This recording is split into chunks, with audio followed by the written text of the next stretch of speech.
বৃহস্পতিবার ঈশান নামাজের পরে কেউ যদি আমলটি করতে পারে, আল্লাহ তাআলা শুক্রবার আসার আগে তার ভাগ্য খুলে দেবেন ইনশাআল্লাহ। কেউ যদি ঈমান ও ইয়াকিন সহিত করতে পারে, অনেকে বলে হুজুর আমল করি কিন্তু ফলাফল পাচ্ছি না। ফলাফল পেতে হলে আপনাকে ঈমান ও ইয়াকিনের সহিত আমল করতে হবে। ইয়াকিন এটি জীবনের অন্যতম গুরুত্বপূর্ণ অংশ।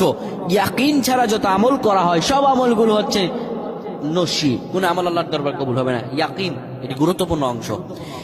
বৃহস্পতিবার রজনীতে, যেটিকে বলা হয় শুক্রবারের রজনী, আপনি যদি অজু করে নেন, অজু করে যদি আপনি পবিত্র হয়ে ঘরের বিছানায় শুয়ে যাবেন, রাসূলুল্লাহ বৃহস্পতিবার কিংবা প্রত্যেকদিন ঈশান নামাজের পরেই ঘুমিয়ে যেতেন। আপনি পাক পবিত্র বিছানায় শুয়ে সূরাতুল মুলক তেলাওয়াত করবেন। সূরাতুল মুলক তেলাওয়াত করার পরে এরপরে আপনি 7 বার পড়বেন আল্লাহুম্মা গফিরলি ওয়ারহামনি, আল্লাহুম্মা গফিরলি ওয়ারহামনি।